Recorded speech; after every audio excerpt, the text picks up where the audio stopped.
Breaking ball hit through the hole and into left for a base hit. Arroyo comes up. They're sending the runner to the plate. The throw cut off. The relay to the plate. The tag. They got him. What a relay. Arroyo to Claudio to Riley. And the Rex get out of it. The relay throw was on a dime. 1-1 on its way. That's on the ground to short. Gloved on the backhand, Garcia throws across his body in time. Put a star next to that one. Nomar Garcia from deep, deep short makes the play. The Prospect League Home Run Derby champion. First game with that honor bestowed upon him. First pitch, breaking ball high and deep to left field towards the water park to left. A cannonball from Wally Diaz. Watch yourself on the slide. My goodness. It's like he never left the Derby. Hit the second fence in left field that separates the ballpark and the water park. Rodriguez set, breaking ball hit high and deep by Diaz. He will watch it fly, a two-homer game. Long into the Chillicothe night. He's an Indiana State guy. That's skied into deep center. Running back on his right towards the track at the wall. He makes the catch, fumbles it. Did he catch it with his bare hand? Yes, he did. The throw back to first. They're going to double off the runner, maybe. That goes over the head of Pegg. He dives into first. It's a double play. Oh, my goodness. Top of the fifth inning. No runs, one hit for the Aviators. No runs, two hits for the Rex. A pitcher's duel between Darren Swanson and Chase Carteret. Swanson back on the mound here in the fifth. His first pitch is taken for a called strike by the leadoff man, Sawyer Solitaria.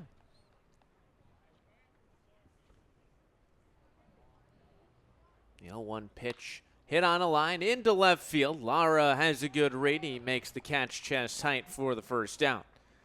Only needed a couple steps to his left to make the play. Now to bring up Kiefer Wilson.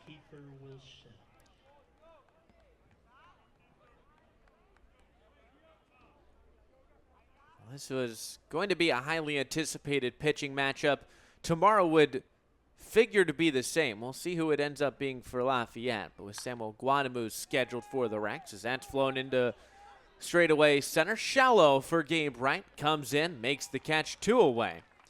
A one pitch out of Kiefer Wilson brings up Diego Fry. But we'll see after Guadamus threw that 7 innings of one-run ball against Lafayette last week, what he can conjure up. There was another big, highly anticipated pitcher's duel in the Major League ranks today up at the place formerly known as Miller Park in Milwaukee, as it will always be in my brain, between Paul Skeens and Jacob Mizorowski. Obviously, Skeens burst on the scene last year. He's been one of the best pitchers in the league this year. He only went 4 innings, but Jacob Mizorowski, man, get your radar guns out for those two guys. But Mizorowski throwing 101 like it's nothing. First pitch in there on the outside corner to Fry, 0-1. Struck out 8 in 5 innings. He threw just 70-odd pitches. He could have gone longer if they weren't holding him back a little bit. In there for a strike on the fastball, 0-2. I think they sold out American Family Field in Milwaukee. 0-2.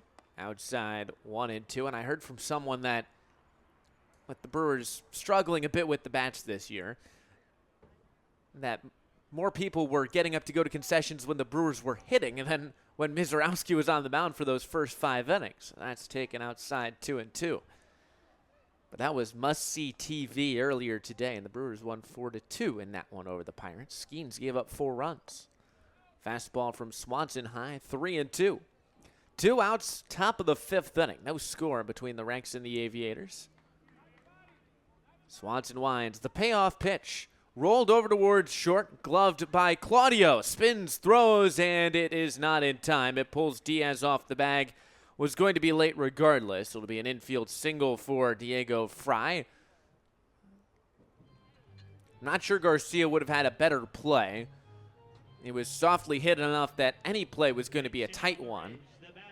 But I think the fact that Garcia would not have had to spin the way that Claudio did, charging in, may have had a better chance. These two guys are not throwing the same high velo of the Skeens-Mizorowski combo, but we've seen quite the 4-inning start so far from these two. Fastball high from Swanson to Vincent Alvarez, 1-0.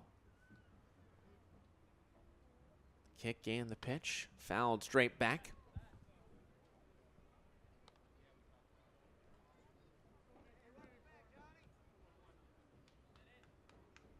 And at least among qualified pitchers, the Rex have one of them with Samuel Guadamus at a 2.02. I know the number one goes to Thrillville with Ryan Daly, who was the pitcher of the week this past week. 2-1 count. Here's the pitch to Alvarez in the dirt, smothered by Turner, and it's 3-1. Daly has an ERA under 1, I think. It was 0.93 or something to that effect. Among qualified guys as well. 3-1, a runner on first, 2 away. The pitch from Swanson. Flown into foul ground. That's going to find the seats. Count will fill up. The runner on first, Fry, will be in motion. No score, top of the 5th inning. 4 combined hits. Which pitcher will blink first? The action pitch on its way, and it is outside on the fastball. Alvarez walks. Swanson wasn't far off. But now back-to-back 2-out base runners, and the 9-hole hitting Adrian Davis will step in. And Turner is going to go out and talk with Swanson. IU South Bend talking to IU Bloomington on the mound. At least formally for Swanson, who last week announced his commitment to Toledo in the MAC.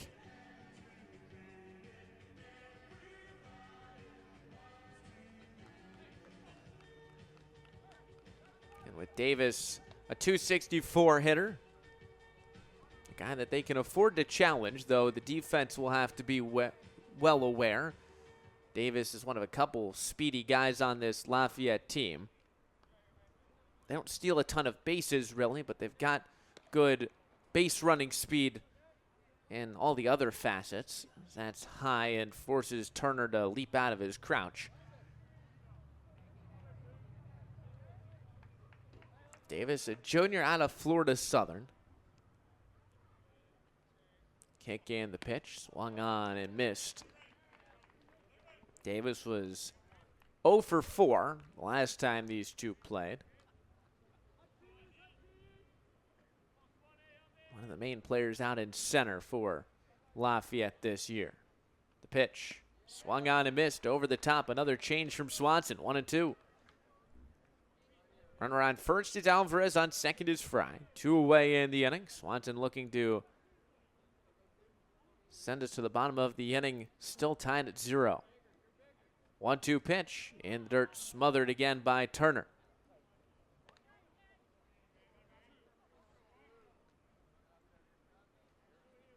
Turner hasn't had a ton of extra work to do, but he's been able to prevent a few here with runners on. Rare runners allowed by Darren Swanson. The 2-2 is low, 3-2. Now he has to find the zone. Runners will be off again. A few instructions from third base coach to runner on second about when to start his running. Swanson looks back. Here's the pitch. Fouled off. He worked it inside on Davis.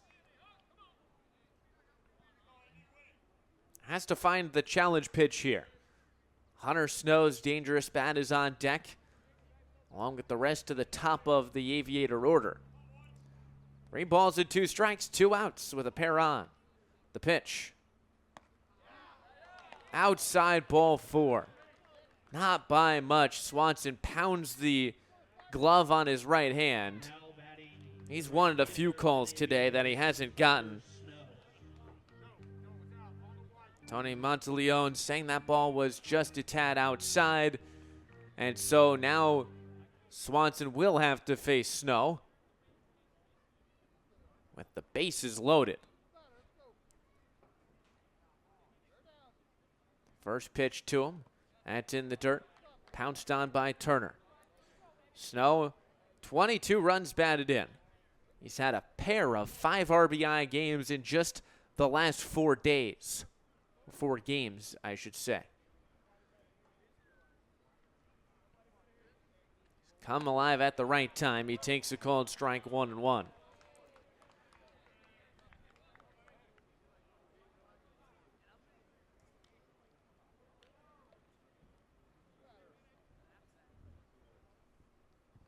One pitch, chopped over towards first. Picked on a hop by Diaz. Foot race to the bag, and Diaz gets there first. Swanson gets out of a bases-loaded jam in the top of the 5th inning, keeps this ball game scoreless. We're halfway home here from Bob Ward Field. Still no score between the Rex and the Aviators here on the Prospect League Network and the Rex Radio Network. Well, Tony, I counted 18 returners from last year. I mean, you'll know better than anyone that doesn't happen very often in summer ball. What was able to allow that to happen this year? I just think, a lot of guys, had the opportunity to play again, and I think they realized that they had a lot of fun and they learned a lot. Even from practice yesterday, it felt like this team, because of how many returners there are, how many guys knew each other, it already feels like a team that's really together from day one. How does that help you get out of the gate quickly, especially with a 5-game road trip to start things out? Yeah, I think anytime you're on the road, regardless if we have everybody on board from the last year's team or with a new team, I think it's always a tough battle. When I asked you about where your power comes from, you said you just think, I'm Wally Diaz, nobody's better than me. Well, on Monday, you were able to do that, winning the Derby. What was the moment like when you knew you hit that last homer? Just kind of, what were you feeling? I was feeling so excited. I was so happy because all teammates give me support, my coaches, and that was really good experience. You had 5 other All-Star teammates, all 3 of your coaches around you. Every single timeout, they were there talking to you, all surrounding you. What were they saying? Oh, yeah. Well, when I was hitting, I was like... Well, Tony, it's felt like offensively it's been feast or famine, really, and very little in between. And after those 2 losses, I guess, just what needs to change to get some consistency out of the bats? Well, I think we needed that. I think it's a little wake-up call. And this team's been kind of searching for some consistency. The first time getting back-to-back wins. What needs to happen to carry that forward and kind of maintain that consistency? Yeah, absolutely. I mean, early on, it's tough. You're trying to, plug guys in, see who can do what. Well, the first time you guys played here in Danville last year, you had the go-ahead hit an RBI to win 9-7. What message are you telling these guys as they start out a new, very long, grueling season? Like I said, it's first game, you're always a little bit anxious, you're always a little bit nervous, but it's all about keeping everything control.